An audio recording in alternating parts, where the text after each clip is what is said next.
कुर्ला विधानसभेतील नेहरूनगर आणि Tilaknagar sale colony आणि विशेष करून हे करत असताना मुंबईतील सर्व 56 म्हाडा वसाहती ह्यांचा जो प्रलंबित ओसींचा विषय होता आणि या संदर्भामध्ये म्हाडाने गेल्या 3 महिन्यापूर्वी अभय योजना या ठिकाणी लागू केली होती, ॲम्युनिटी स्कीम या ओसीसाठी, आणि त्यासाठीची आजची बैठक होती।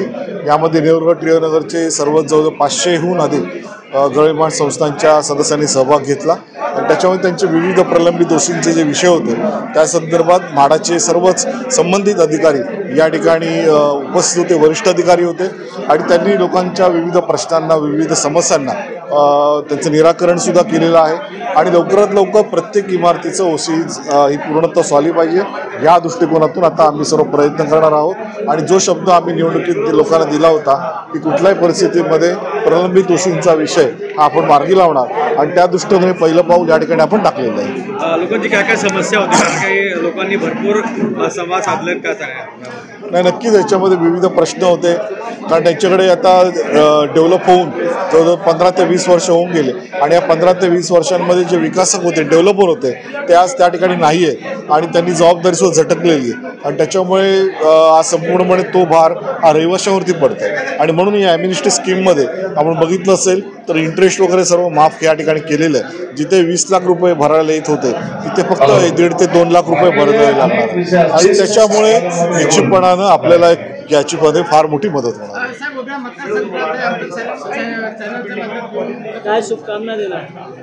नक्कीच सर्वच रहिवाशांना, नागरिकांना मनापासून शुभेच्छा देतो।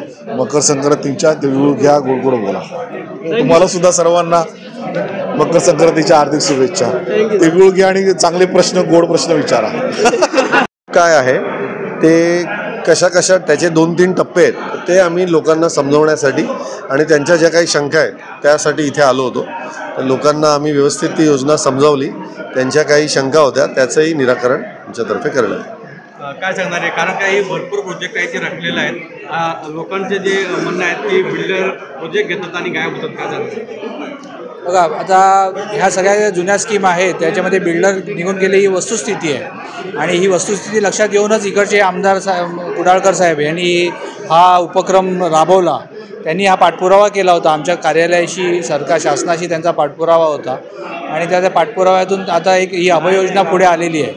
तर हा जो उपक्रम आहे या अभय योजनेतून तुम्हाला या ओसी ज्या मिळालेल्या आहेत, ओसी नाही मिळालेल्या आहेत त्यांना ओसी मिळायची ही एक संधी आहे। त्याच्यामुळे म्हणजे बरेच गोष्टी सॉल्व्ह होणार आहेत। म्हणजे मेनली म्हणजे तुम्हाला जे वॉटर चार्जेस ॲडिशनल भरावे लागतात ते तुमच्या ॲक्च्युअल जी मालकी आहे जागेची त्याच्याबद्दलचे सेल डीड, रिलीज डीड ह्या सगळ्या गोष्टी करायला तुम्हाला त्यामध्ये उपयोग होणार आहे। तर ह्याचा सगळ्यांनी फायदा घ्यावा एवढीच आम्ही सगळ्यांना विनंती करू आणि आमदार साहेबांना त्याच्याबद्दल खूप खूप धन्यवाद। त्यांनी ही स्कीम लोकांसाठी आणली आहे, तर त्याच्यामुळे लोकसुद्धा त्याला भरभरून प्रतिसाद देतील आम्हाला अपेक्षा आहे।